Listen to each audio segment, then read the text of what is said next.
मूर्ति में बनाया जा रहा है। बनाने के बाद में महाराज उन्हें बेचा जा रहा है। तो जो खरीद के ले जाते हैं ना, कुछ दिन तो बड़े प्यार से सेवा करते हैं, फिर महाराज नहीं पता चलता कहाँ चले गए भगवान। कुछ लोगों को मैंने देखा है लड्डू गोपाल को हमारी माताएं रखती हैं। कितनी ऐसी माताएं जो लड्डू गोपाल जी की सेवा करती हैं। उठाना है बस दो ही लोगों के रखती है माता। और देखा मैंने कुछ माताएं ऐसी जो सुबह भी चाय बनाती है तो वो चाय लड्डू गोपाल जी को देती है, लो तुम भी पी लो। मैं तो कहती हूँ कान्हा जी इसके थप्पड़ मारो। क्या कान्हा जी चाय को पीते हैं? अरे वो तो मक्खन मिश्री और दूध को खाने वाले भलाई अंग्रेजों की जूठों की तरफ देखते भी नहीं है। कुछ माताओं को हमने देखा है परीक्षित महाराज वो टीवी दिखाती है कान्हा जी को कि हमारे कान्हा जी टीवी देखते हैं। हमने कहा जो सारी दुनिया की टीवी को देखते हैं और ये तुम्हारे झूठे वाले टीवी को देखने लगे। क्योंकि बहुत कुछ सोचते हो महाराज, कभी कभार दिमाग इतना खराब हो जाता है कि कुछ बता नहीं सकते हो। बस यही देख देखती कि जो करना चाहिए वो भी हो रहा, जो नहीं करना चाहिए वो भी हो रहा। तो कभी लिख रहा है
ये यहाँ झगड़ना लड़ना शोभा नहीं देता, इसलिए महल के अंदर से लोग कुछ नहीं बचा।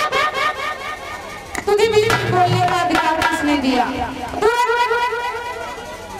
तेरी हिम्मत कैसे हुई मुझसे बात करने?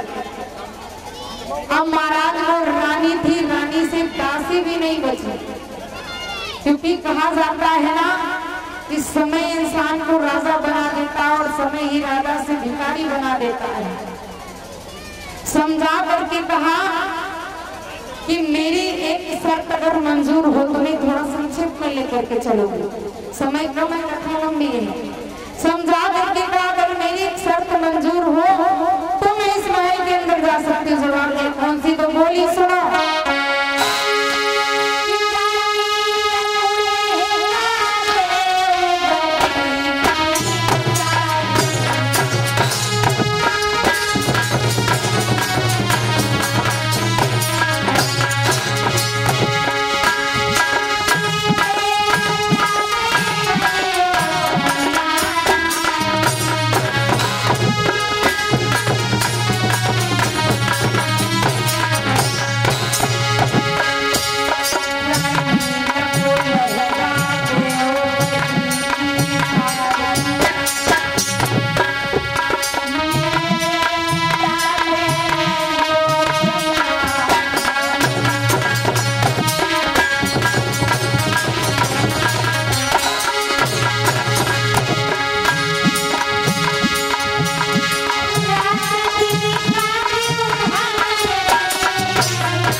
सुनीति कहती हाँ मुझे तेरी सभी शर्तें मंजूर है।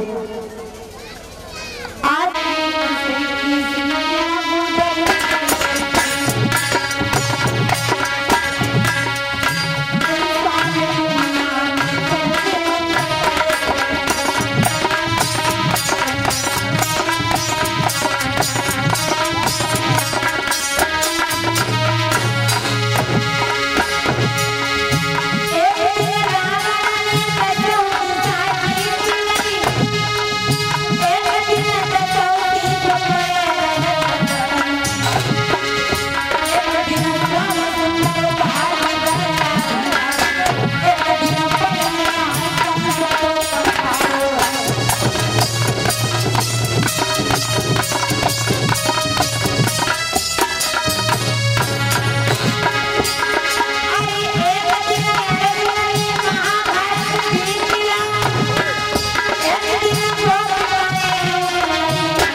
पति को मेरी सोच में भेजा है। रानी कहती अरे उस दिन की याद करो जब तुम अपने सर पे मोहर रख करके हमें विवाहने के लिए गए थे। आज तुम सोच के कहने पर मुझे मारने के लिए आए हो। अरे थोड़ा तो रहम करो। राजा ने कहा दरवाजा तो खोलो। जैसे ही महाराज सुनीति नीचे आई और दरवाजा खोला देखा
बिल्कुल नहीं होता।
राजा ने कहा ऐसे नहीं कहते हैं। फिर समझा करके कहा कोई बात नहीं, चिंता नहीं करते।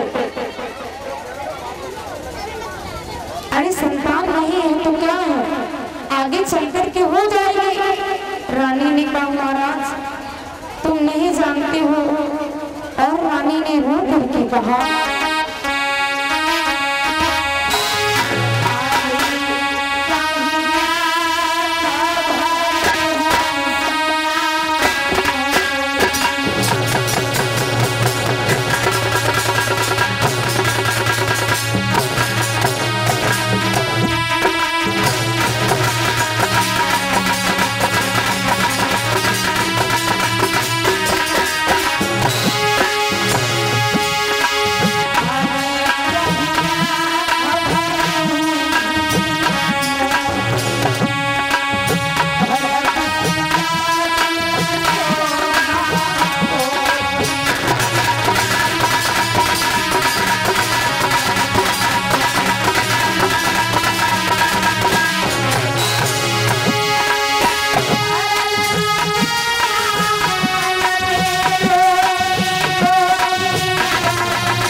धरनी चाहे अरबों खरबों की दौलत हो, लेकिन एक पुत्र के बिना ये सब सोना लगता है। और वैसे भी महाराज पुत्र का होना बहुत जरूरी हुआ करता है।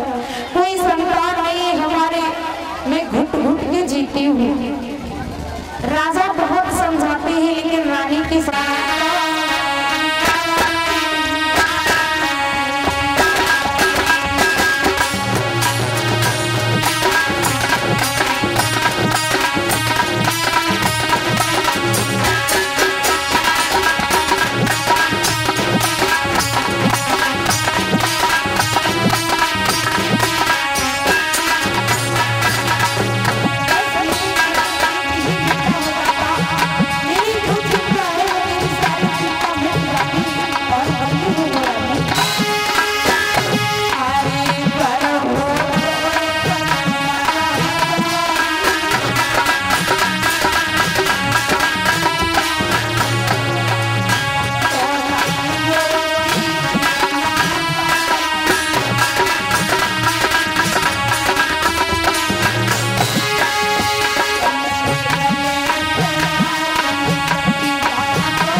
कहती है स्वामी मेरे घर में एक ही पुत्र हो जाता और मैं उस पुत्र को इतना लाड लड़ाती इतना प्रेम करती कि शायद बता नहीं सकती हूँ, लेकिन प्रभु ने मुझे एक संतान नहीं दी, अब क्या करें।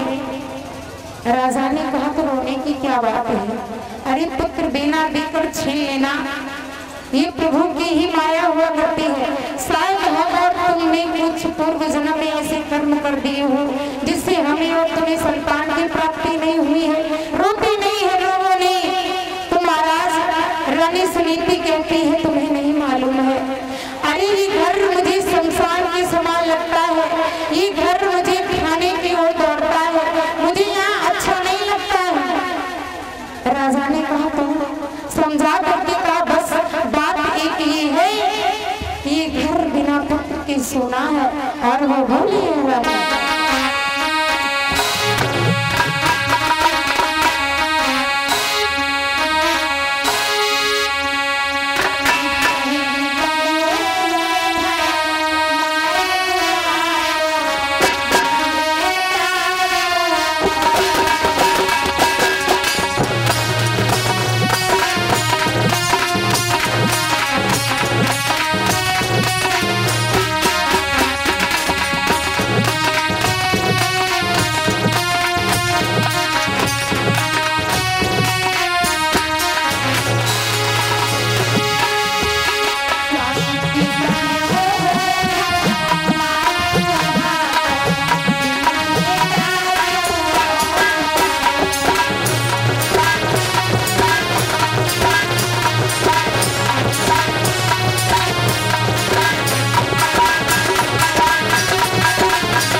समझाया, अरे तुम्हें नहीं मालूम है सौत तो चून की भी बुरी होती है, इसलिए तुम एक सौत का नाम क्यों लेते हो? रानी ने कहा महाराज मेरी पीड़ा समझने की कोशिश करो, मेरे हृदय पे क्या गुजरती हो तुम नहीं जानते हो। ये हमारी प्रजा की महिलाएं देखती हमें क्या कहती हैं, इसलिए तो मेरी बात मानो और दूसरी शादी कर लो। तो महाराज राजा उत्तान पाठ कहते हैं कि राय सच है। जवाब दिया हाँ महाराज, मैं आपसे निवेदन करती हूँ, विनती करती हूँ, आप दूसरी शादी कर लो। तो महाराज कहा ठीक है, अगर तुम्हारी इच्छा है तो हम दूसरी शादी करते हैं। आज महाराज राजा उत्तान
सुनीति और छोटी रानी का नाम है सुरुचि।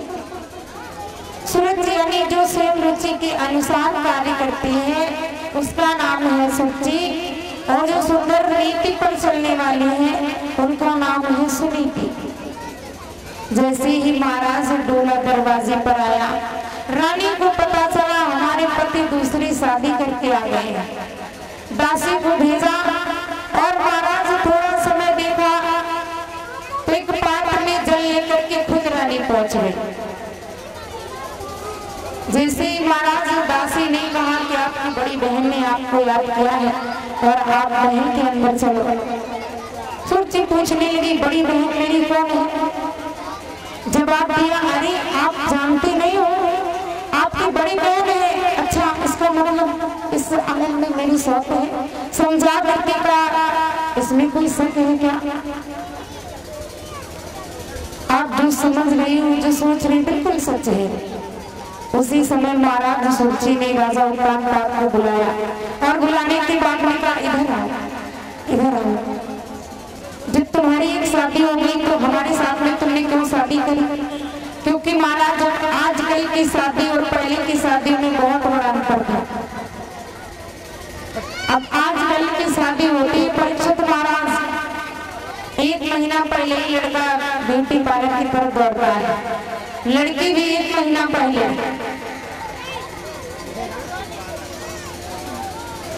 अब महाराज लड़का ने डेंटिंग पेंटिंग करवाई, थोड़ा अच्छा लगने लगा।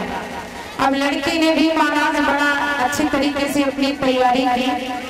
अब बारात जब चलती है ना महाराज, तो फिर बारात में कहा जाता है अगर दो चार जूता पट्टी वाले न जाए तो बारात शुभ नहीं मानी जाती। तो वो वाले घर न जाए तो बारात शुभ नहीं मानी जाती है। तो उसमें दो चार रंगरूट वाले जाते हैं। पता चला लड़की का मामा लड़ गया लड़के के ठोठा वाले से। तो पता चला कि लड़के वाले का फूफा लड़की वाली के मामा से लड़ गया। तो महाराज अब बारात पहुंचते पहुंचते बहुत समय हो जाता है, यानी 10-11 बज जाते हैं। तब तो बारात पहुंचती है और पहुंचने के बाद में फिर नाश्ता पानी करवाया जाता है। परीक्षित महाराज सबसे पहले बारात कहाँ पहुंचती है? अब आपकी शादी तो हो गई ना, अभी हो गई ना? अच्छा, धूरे पे पहुंचती बारात, फिर वहाँ नाश्ता मिलता है। फिर इसके बाद बारात कहाँ जाती है?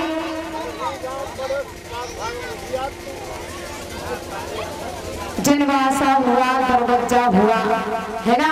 यानी बहुत ऐसे रीति रिवाज हैं जो होते हैं। सबसे बड़ी बात तो ये है कि आप लोग अपनी बेटियों की शादी करते हो तो शादी छिटवाते किससे हो? पंडित जी से। अब पंडित जी से कहते हैं, पंडित जी हमें अपनी बेटी की शादी 5 मई को करना है। तो पंडित जी इधर पत्रा पलटाते उधर पत्रा पलटाते, भाई ये शादी बन नहीं रही है। क्यों? जवाब देते, बेटी में गुण थोड़े ज्यादा है और बेटे में थोड़ा गुण कम मिल रहे हैं। आप फिर पैर छूते हो, कैसे लेते? पंडित जी हमारी बिटिया की शादी तुम यही तिथि में बना दो, फिर हमें टाइम नहीं मिलती है। पंडित जी कहते ठीक है, चिंता ना करो। अब पंडित जी फिर पत्रा पलटाते, ठीक है थोड़ा टाइम लग रहा था इसलिए हमने सोचा दूसरी डेट कोई देख लेते। ठीक है, बेटी की शादी 5 मई को निकल रही है, आप 5 मई को बेटी की शादी करो। अब आप बेटी की शादी कार्ड में डलवाते हो कि 5 मई को बेटी की शादी है, डलवाते हो ना? और जब बारात महाराज पहुंची 11 बजे, भोजन किया आपने 12 बजे। भोजन भी करने का तरीका बहुत बदल चुका है। पहले तो महाराज पंगत लगाई जाती थी, अच्छी तरीके से जोनार करवाई जाती थी। अब आजकल भी गिद्ध भोज करवाते हैं। मैं उसे बफर सिस्टम नहीं कहती, मैं तो गिद्ध भोज कहती हूँ। बूढ़े बुजुर्ग बेचारे जाते हैं, वो खड़े खड़े खाते हैं। कहाँ पर लिखा खड़े खड़े खाना? लिखा अगर भोजन खाओ ना तो 24 बार एक गिलास को चबाओ, इसके बाद पेट में ले लो। और यहाँ तो महाराज 24 कौरों में 8-10 पूड़ियां पेट में चली जाती है। हाँ, तो आपने 12 बजे भोजन किया, तो 12 जब बज गए, जब 1 बजा तो फिर दूसरा दिन लग गया ना। तो फिर आपने 5 तारीख को अपनी बेटी की शादी कर पाई नहीं की ना? भावरे कब डालते हो? भावरे 6 को डालते हो और लिखवाए पड़े हो तो मुहूर्त की 5 मई को शादी और शादी करते हो 6 मई को। तो आप टाइम से शादी कर ही नहीं पाते हो, मुहूर्त निकल जाता है। अब महाराज फिर इसके बाद भोजन हुआ। भोजन होने के बाद में अब लड़का पहुंचता है कहाँ? जहाँ जयमाल की बढ़िया स्टेज सजी होती है। अब लड़का वहां पहुंचता है, बैठ जाता है और उसके 2-4-6 मित्र भी आसपास घूमते हैं। हाँ, अब महाराज कैमरा वाली भैया अंदर जाते हैं और लड़की के पास में जैसे ही लड़की को लेकर के दरवाजे से बाहर हुए और लड़के ने देखा तो पहले ही खड़ा हो जाता है। कोई कहता भी नहीं कि तुम खड़े हो, बस यही देख के कि कैमरा आ रहा साथ में। हाँ, अब लड़का खड़ा हुआ, जैसे ही पास में लड़की पहुंची हाथ पकड़ा ऊपर खींच लिया। अब पहली मुलाकात में खींचातानी मचा देते हो तो फिर सारी जिंदगी खींचातानी में ही चली जाती है। भगवान ने उसे पैर दिए हैं, वो खुद ऊपर चढ़ के आ जाएगी, लेकिन नहीं। अरे अब तो महाराज पता नहीं क्या क्या सिस्टम हुआ, मैं उस पर देख रही थी सोशल मीडिया पे। एक लड़का और लड़की फोकस में छोटा सा एक तमंचा लिया और उस तमंचे में बहुत सारी बारूद भरी।